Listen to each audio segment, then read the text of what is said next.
Welcome back to Bots and Thoughts, the Hyperautomation podcast, sponsored by Salient Process. I'm your host, Jimmy Hewitt, aka Mr. Automation. Hey everyone, I recently sat down with someone who is actually moving the hyperautomation market. Mike Lim has been in the hyperautomation space for more than 20 years. And during this interview, he talks us through his illustrious career, lessons learned along the way, and focuses the discussion around the IBM Process Mining Acquisition that he made last year, how to use it, and makes an argument for process mining being not a project, but a lifestyle. How is process mining a lifestyle, might you ask? You're about to find out from Mike Lim, Global Director of Acquisitions for the IBM Automation team. I hope you enjoy this interview with you, my friend, Mike Lim. We've known each other for the better part of the last decade. I think we met in Chicago at an IBM Automation event. We have visited several IBM Automation clients together in New Jersey and New York. But for those out there listening who have not met you and don't know you yet, please, who is Mike Lim? How did you get introduced to hyperautomation, and what are you up to these days? Sure. Again, my formal name is Michael Lim, but people call me as Mike Lim. That's how you know if you're a friend or just an acquaintance, right? So if you're calling me Mike, then we're definitely friends. I work for IBM. I do a lot of things around acquisitions that we're doing in the software side of our portfolio. Over the past 2.5 years, I've done 2 acquisitions. I'm actually working on a 3rd acquisition, helping our data and AI organization acquire a new piece of technology. And been in automation for pretty much the majority of my career. I get surprised at how long I've been. It's funny when I start looking back and saying, yeah, I've been in automation, oh my gosh, like over 21 years. I mean, there's people they're now are of drinking age to drink now from the time that I started to do automation. So I've been it and I've watched it kind of mature and blossom over the years. Most of my career have been in software companies as we built technologies to help people embrace automation. But then, I had a couple stints where I've done services projects. It's kind of nice to do services projects because you can actually see the products actually working. And it's been great. Some people say I'm one of the thought leaders just because I've worked for so many different vendors. And I've advised so many different vendors on kind of building hyper automation types of solutions. But, net, I always find automation technology to be really rewarding. Like I get to see the fruit of how it transforms businesses and organizations when they use it and apply it. And I get excited when I see it, and it's a blessing that I have an opportunity to do this and be able to share with the audience the stuff that I've been able to see and then be able to accomplish and help.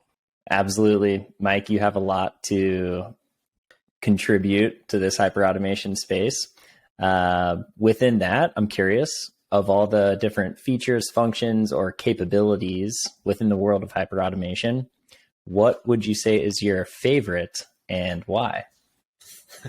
Well, favorite is, I'd be honest, I'd be biased because most of my career, I've only worked in the workflow space, right? Really around technologies that actually help deliver work to people or systems to get to a business outcome. Some people know this as business process management. Some people know it as orchestration. But I've been really around that technology and kind of been there as it's matured over time, right? Before, a lot of the workflow solutions were really code-driven based, where you wrote code to describe how work was distributed all the way through a modeling view. That's where a lot of people use tools like Visio to describe how a process actually looks.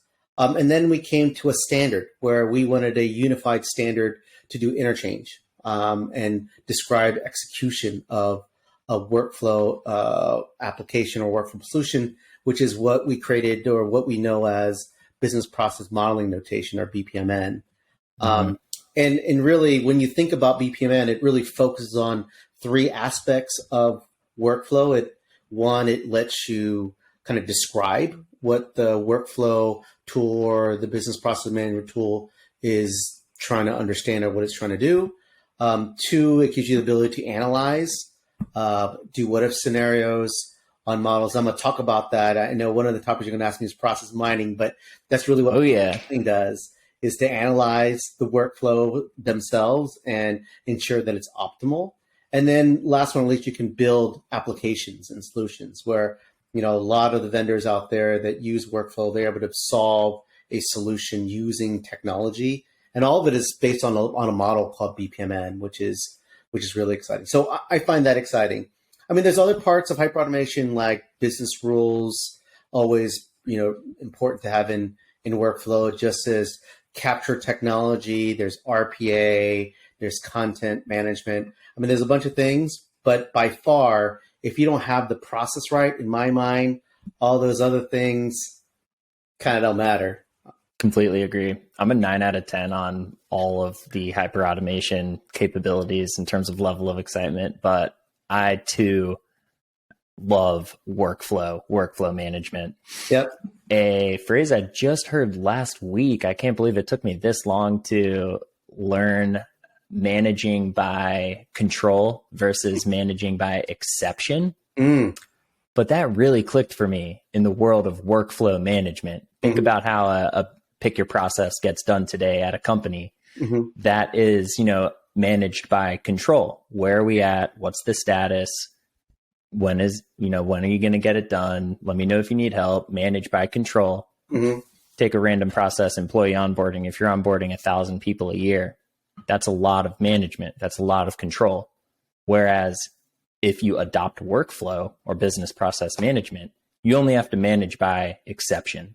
What does that phrase mean to you, for the audience? What does manage by control versus manage by exception mean to you? I mean, for me, they mean things that you understand and you anticipate that's going to happen versus things that you don't anticipate. Like what I've noticed now is the market's changed so rapidly than I would say probably 10, 15 years ago, right? Companies have to pivot. I would say there were more startup companies that are starting in probably the last year than we've done in the last probably 50 years, right? And it's because everyone if you look at the technology in itself, it's become, everyone's talking about low code, no code types of solutions. So now people can start building applications without having to be a big, deep techie to build these applications. And these applications are very easy to build and easy to adapt based on the market change. And so exceptions become a little bit more relevant now because things are changing so rapidly. And how do you handle those exceptions and you would make adjustments, right?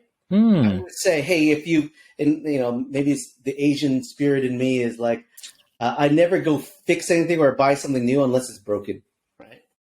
But a lot of times, in the meantime, where it is broken, I use duct tape to fix it. And I'm thinking, oh, I'm fixing it. It still works. But in actuality, I'm not fixing it. I'm just patching it. And when you look at an overall process, and that's why analysis is so important, you look at it at workflow, you're trying to remove all the duct tapes that were nice to have to fix to actually fixing the problems, right? And so when we talk about manage by exceptions, there are a lot of things that are changing. I don't know if exception is an extreme word, but it's really a word that describes the change that's happening and how do you adjust and adapt in a rapid manner, right? And with all these different technologies being low code, no code, it makes it easier for a business person to make the adjustments than require heavy duty technical resources to actually make the change. Yeah, it's so easy to start managing your business processes with a workflow management platform. I mean, it's all low, no code. If you're listening and you haven't started to pilot workflow management, if you are currently managing by control, you want to see what it's like to only manage by exception, check it out. Very, low, no code. Let's get into some acquisitions since you are leading an acquisition team for IBM. Tell us about the process mining acquisition. What were the kind of circumstances leading up to the decision to buy a process mining company? What was that process like? And where is that acquisition at today in August of 2022? Cool. So, I mean, to be honest, I would say things like the pandemic did help us justify why this was so important. If you look at through the pandemic or maybe the last 2.5 years, the need to drive business in a digital manner was like explosive. Everybody wanted to digitize things. The reason why they want to digitize things is that unless I take that paper, all that content that's in paper, and I don't convert it digital, then what happens is all that data becomes stale and it becomes dead. I want that data to be alive to give me some guide and navigations on what customers want and what we need to do to change our business. As I was telling you, the markets change and you have to adjust to the market change. So digitization was very, very key in doing that. On top of that, then COVID happened and then everyone had to work from home.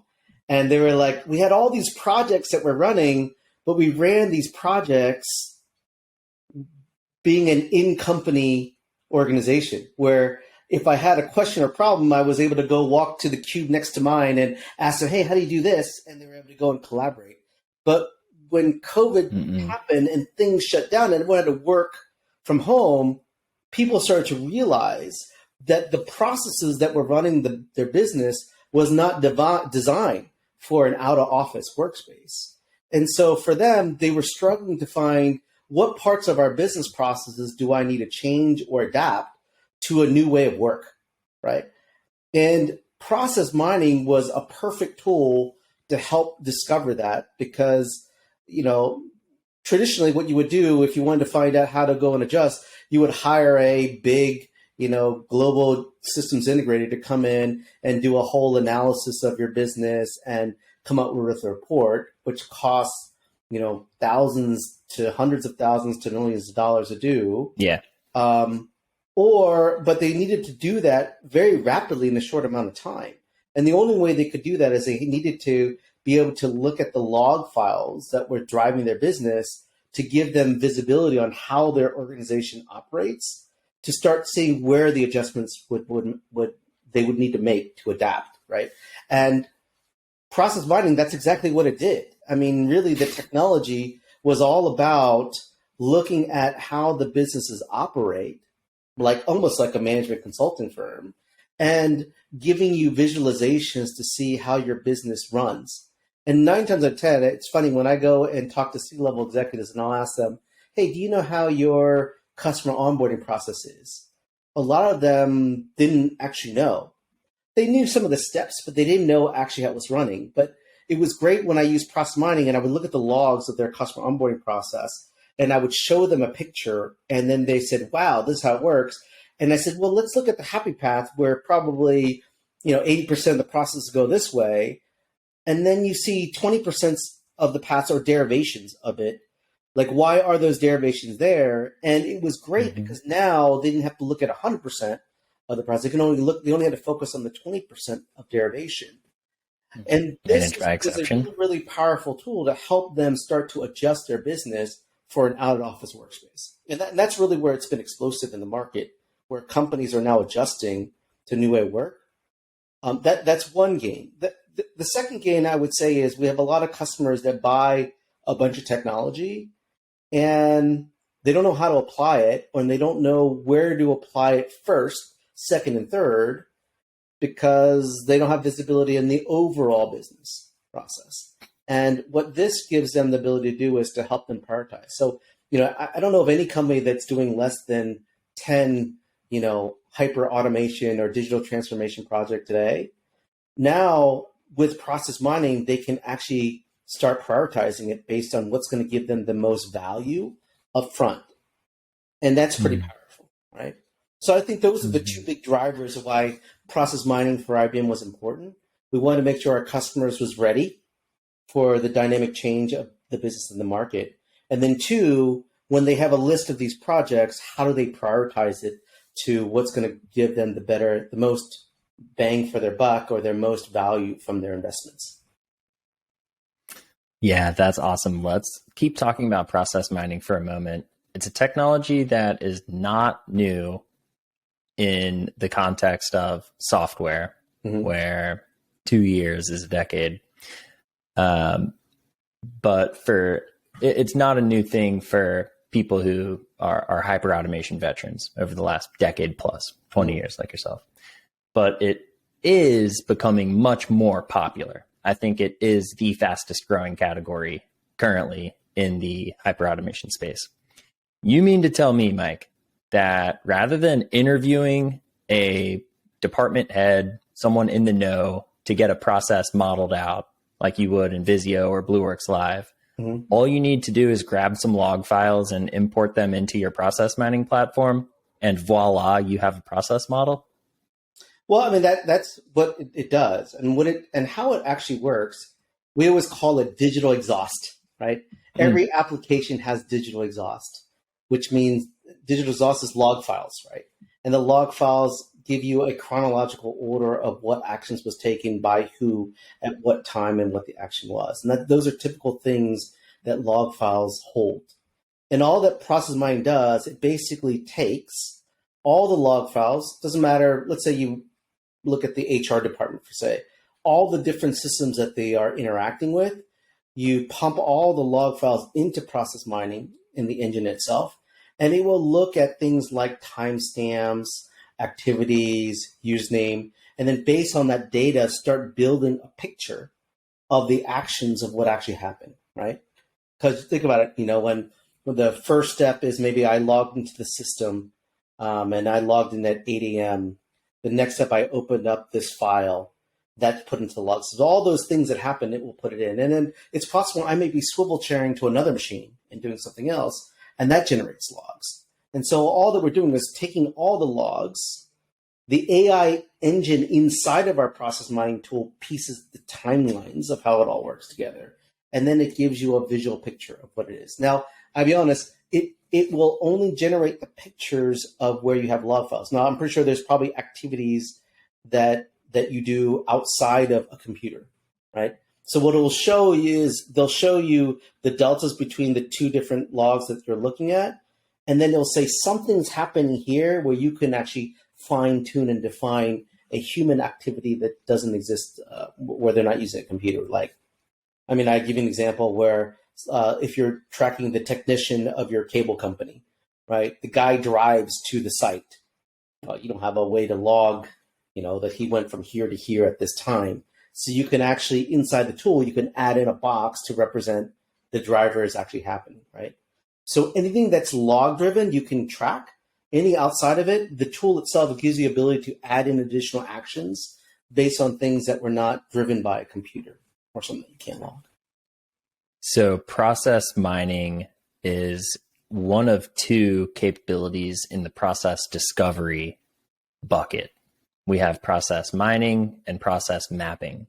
What's your take on how they either complement each other, pros and cons, compare and contrast?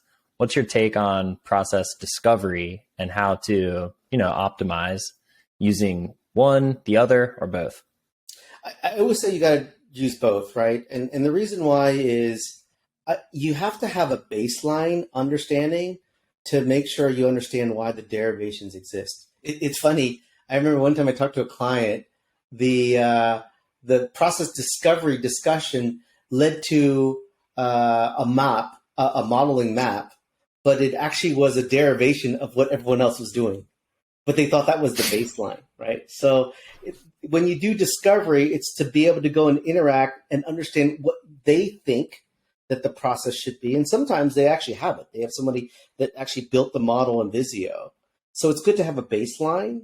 And then when you do process modeling, you're actually revalidating. You're looking at the actual data and comparing it to the reference model that you had, right?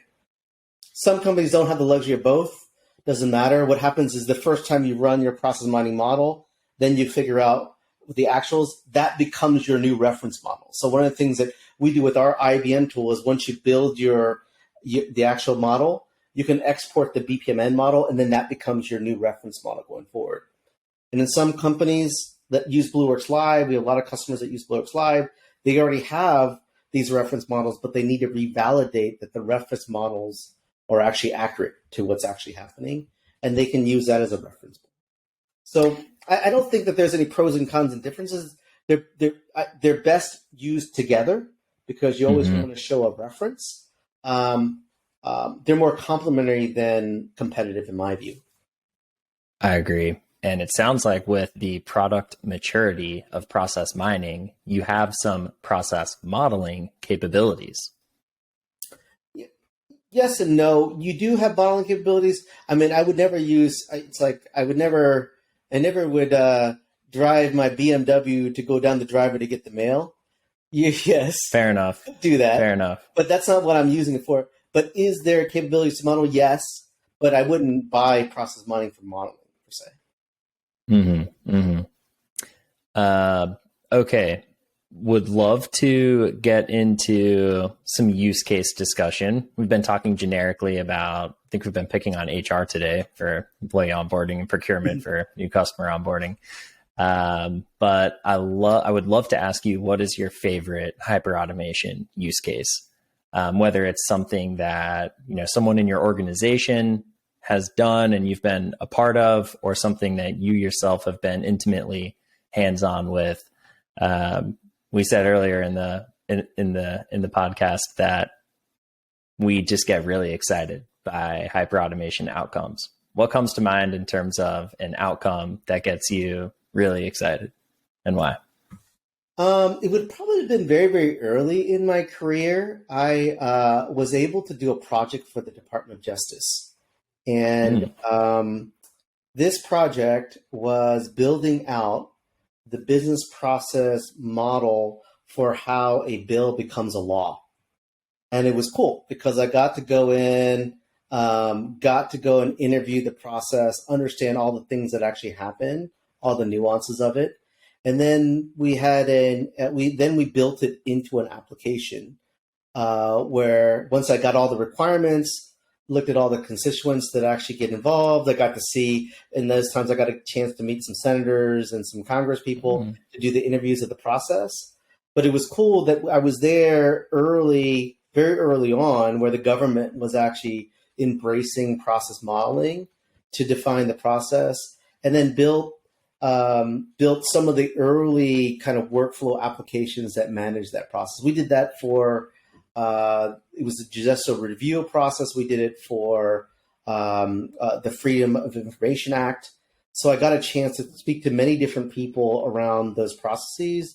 And it's cool because, and I find it to be exciting because now when I go watch the news about a new bill being signed or a new law being passed and things, it was cool because I know those processes and all those steps. Yeah. I'll be honest, it happened 20 years ago, so things that might have changed a little bit. No, but still, you played a part in getting that law passed sooner than it would have without hyperautomation. And that's great when you see that's exciting using the tool and using technology that we all talk about all the time. That's really cool. That's a cool use case. Yeah. Part of what excites me about being in hyperautomation and seeing these outcomes is just how different they all are from each other. Yep. I mean, how many different industries are there in America? How many different sub-industries within them? Yep. How many departments or divisions comprise those sub-industries and industries? Mm-hmm. I think it's impossible to have any, one person, company, vendor nonetheless see or automate, every possible process within every possible industry. That would be really cool. That would be a beautiful end state. I think humanity would elevate itself to the next higher order of existence if that happens. That certainly is the goal. But until then, we can make businesses more efficient. We can maximize the throughput and output, the value creation, and make our lives a lot easier along the way.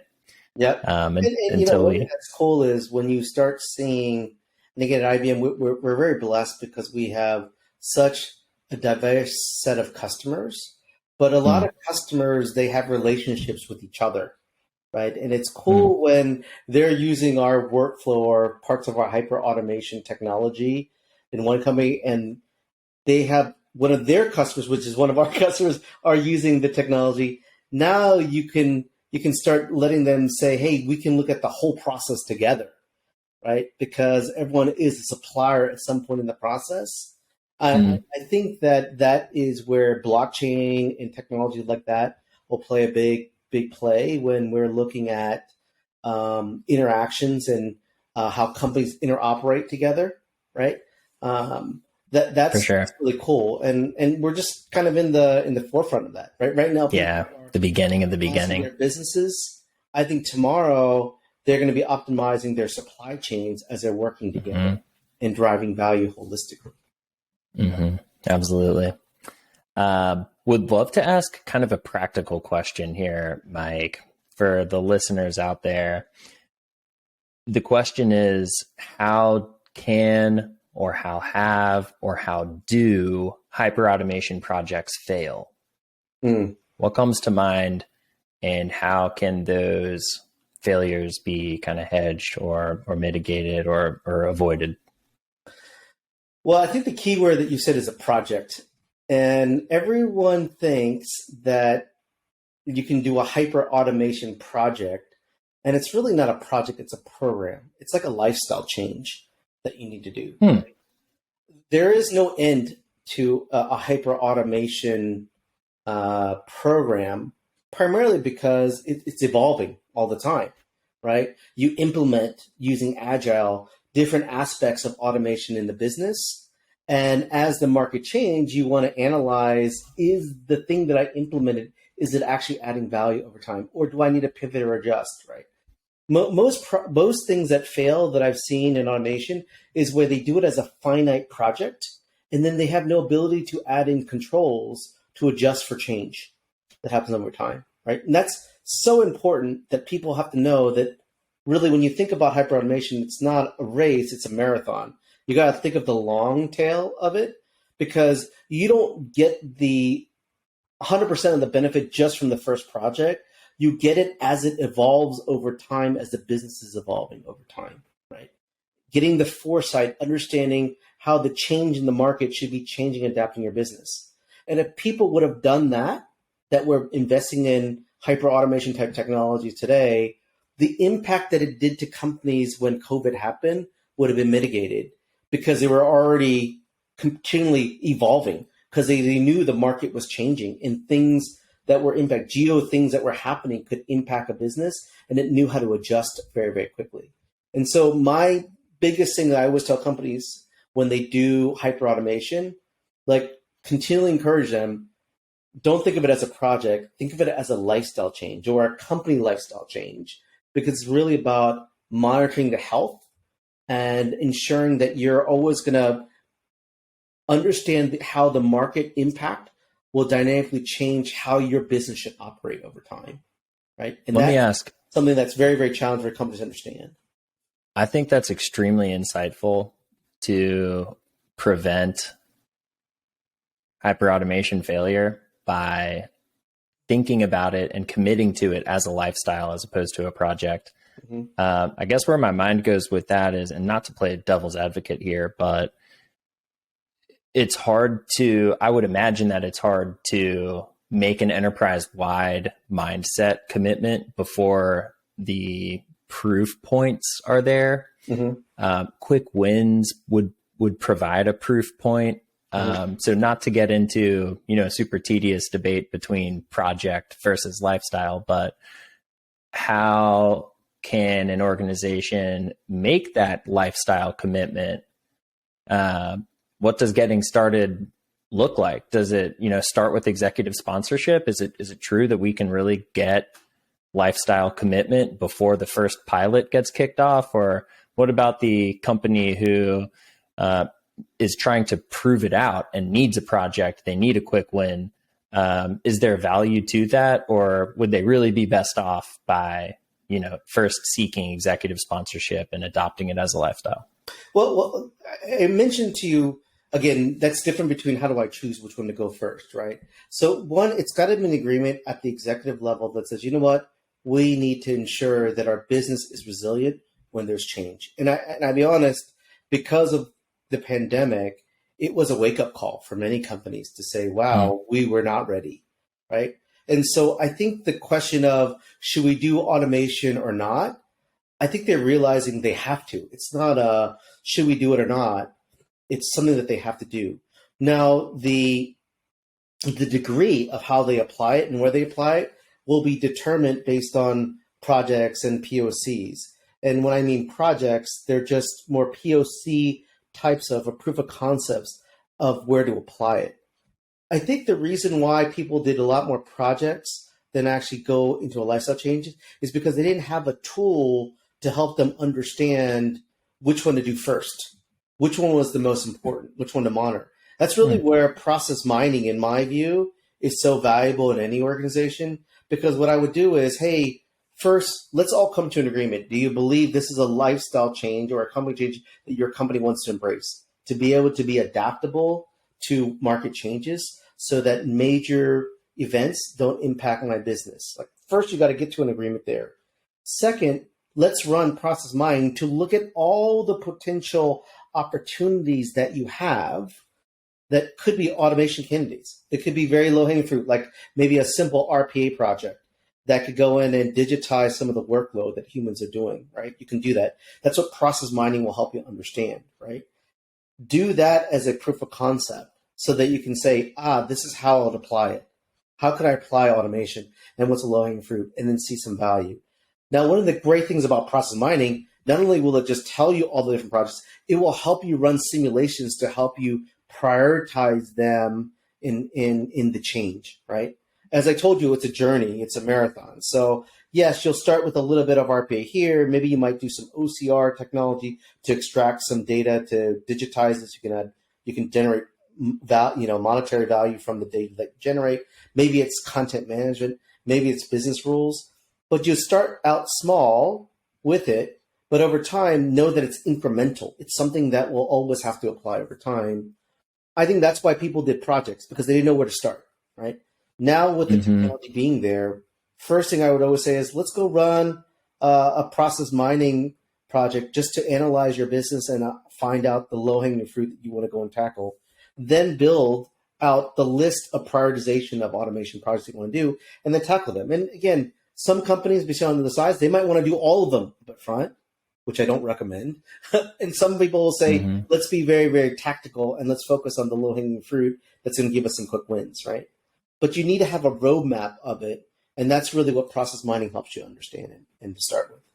I like that. That's well said. So making a lifestyle choice as a company to be a continuous improvement, a hyperautomation company is not mutually exclusive to pilots and POCs and quick wins. I think we agree that they go very much so hand in hand, but kind of like a lifetime fitness approach personally. Yep. Making the decision to, walk for 20 minutes a day, making the decision to be healthy and live longer is the hardest part. Yep. Making that decision. After your first walk, you feel great. Your second walk, you feel even better. And it's, a virtuous downhill slope from there. Do you kind of see hyperautomation in the same way as a commitment to corporate excellence? Like I said, I don't think it's an option now. I think companies are realizing this is something we can raise, right? Raise the stakes. It's different. Before they were thinking, we can just operate. Like I told you, I don't fix anything unless it's actually truly broken. Right. You can't operate in duct tape world anymore. You've got to go and, make sure your company's healthy, make sure your company's resilient. Because when things like a pandemic or things like global changes or dynamics, like even you think about, we're just talking earlier about buying a car and how the car prices are gone up because of some of the supply chain issues. Like, Mm-hmm. unless you actually plan for it, your business is not resilient to the market change. You have to make sure you are. And so automation and making it part of the DNA and the fabric of the business is going to be core for success. Yeah. I heard a really interesting stat yesterday that you just kind of reminded me of. 10,000 baby boomers are retiring every day. Mm. The Wall Street Journal, I believe it was, did a kind of proof check on that stat, and they validated that it's actually 11,000 Oh no! retiring per day. Wow. How does hyperautomation help with what that implies? No, it's a good point, because I saw the same thing. It wasn't retiring per se, but I saw an aging workforce when I would go to Japan. I would go there and I would see, people still working in their mid 60s. And it wasn't like that they needed to work. It was like the companies needed them to stay because they nested all the skills and the knowledge. And there was such a big gap between the senior and the junior people that are coming out of college and taking on those jobs and responsibilities. And there was no ability to do knowledge transfer, right? That's a fundamental problem. So being able to reap and learn skills is a hard thing. And again, in automation, there's always technologies like task mining, which is part of process mining, where I can start recording actions and things of how people do work, and then put it on a dashboard and say, hey, these are the patterns that we see. And it seems like when we take this particular path based on this type of work type, we find we can do it 80% faster. So technology is going to start learning these skills. It's going to start digitizing those skills and making them available as knowledge repositories that are available. I'm seeing technology. I mean, we have a new offering that we just launched. We announced it last year, but we launched our first GA release this year called Watson Orchestrate. That's exactly what it does. It basically, right now we're focusing on HR use cases where it's looking at patterns of how HR managers and HR representatives are performing tasks. And it's starting to digitize and learn work habits and making that available as skills into a library. So we're going to see a lot of digitization of skills, but where humans are going to add value is how do I apply the skills at what point in the process is where humans are going to be. So they're going to be much more focused on the critical thinking of how to apply the skills than actually learn the skills. And I think that will actually help resolve kind of the aging workforce, or you could call it the Great Resignation, where you have an older generation retiring and you're still able to reap and keep the skills that they were performing. From the outside, well, not the outside looking in, but from a macro perspective, it seems like there's two major drivers to hyperautomation. One being the Great Resignation, all these people retiring, leaving the workforce. How many business owners do you know that complain constantly about not being able to find work, find help? All of them. Yeah. And there's another trend out there that is at an all-time high and continues to grow, and that is found mostly in the younger generation of workers, but that is to experience meaning at work. Right. A paycheck is not enough, especially 20, 30-year-olds in the Zennial Millennial generation value meaningful work more than money, right, which is different from the X's and baby boomers. Yep. How is, or would you agree, and if so, in what way is hyperautomation not only kind of checking the box on solving for Great Resignation, but also checking the box for solving on give me more meaningful work? Yep, that's a good point. It's kind of like my philosophy when people ever work for me. I always say there's three things that keep people motivated to stay at work. The first is you got to have fun. You got to love and enjoy what you do. And If you love and enjoy what you do, the most likelihood that you're not going to leave your job because you like it, right? But to have fun, there's two real big drivers to have fun. And this is my second one. Second one is the ability to innovate. I think the need for people to focus on like high value work or things that are driving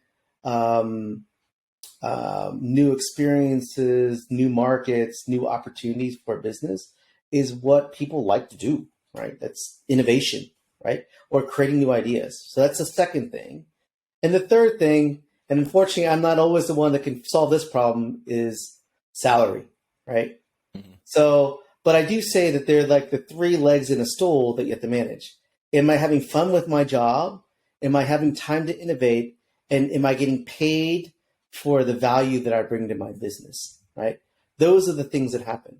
Now, what's been preventing the balance of those three different things had been some of that repetitive, mundane work that people had to do. Like, oh man, I got to go and, do this Excel report that, I have to go through 4 systems and pull data out and it absorbs a period of my time. And when we started to analyze people's work streams, 40%, up to 40% of their work was this repetitive, menial work. And when you're doing that, you're not having fun. You're not doing anything innovative. And you feel like I'm getting paid the salary, but it's like stuff I don't really want to go and do and why we leave. And so, or it's hard for the business to justify a higher salary for 40% menial work. Yeah, exactly. And so what we're trying to do is we're trying to use technology to augment those different things. It could be RPA, it could be a business rule, it could be workflow that could happen. But we want to augment those things so that we're focusing on the three things. I mean, like I said, we talk about the Great Resignation, but I would say we're in the age of the employee now, where we really need to focus on the employees and making sure that they have meaningfulness and purpose in their companies. And, the only way we're going to do that is we got to remove, those work streams have to happen, but how do I digitize those work streams so they can focus on the things that are driving value? And that's what's going to change. That's what's going to help with the Great Resignation, right? And people are going to start doing work that they're interested in. A lot of people are leaving just because they're not having fun. They're stuck doing, basically mundane, repetitive tasks that take up almost some people, they take more than 50% of their work streams doing that. And I know someone who's making $250,000 a year dog sitting on Rover. Yeah. $25 a night, and they've got 20 dogs in their backyard. They can quit their 40% menial job and dog sit for a living. Yeah. How fun does that sound? Yeah. Really fun. Exactly. Better than spreadsheets and trying to do things. But like that's so important, right? And I think that's what's going to address the Great Resignation. Again, the aging workforce, we want them to retire because they need to have fun. They don't want to do work all their lives. But we need to make sure that we give the ability for our next generation employees to have that meaningfulness and purpose in work and remove the repetitive operational stuff out using technology where, I really learn a lot from some of our new employees that come in, giving a fresh mind and a fresh view. And it's funny when sometimes they'll ask me like, why do you do that? And I look at it and said, well, I've been doing that for 10 years. I don't know. And they're absolutely right. They give me a fresh perspective, which is helpful. But if I bog them down with repetitive, mundane work, I'll never get that fresh perspective. And that's why it's so important to make sure that in the period of the aged employees, we're thinking about those three factors that I mentioned to you. So you agree there's a direct correlation between hyperautomation and meaningful work? Yep. I love it. Mike, we are coming up at the top of the hour. I think you have a meeting to get to, probably buying another company. But it's always a pleasure chatting with you. This was an incredible interview. Thank you so much for your time. Absolutely. It was my pleasure. And look, whenever you want me to do it again, I'd be glad to go and share some insights. Let's do it. All right. All right, Mike. Cheers. Thanks for listening to another episode of Bots and Thoughts, the Hyperautomation podcast, sponsored by Salient Process. Be sure to never miss an episode by hitting that subscribe button wherever you're listening to this. Get your hands on more content like this by following us on LinkedIn and YouTube down in the show notes, and say hello. We'd love to hear your thoughts, perhaps even on an upcoming episode. Stay tuned for more episodes of Bots and Thoughts, the Hyperautomation podcast, brought to you by Salient Process.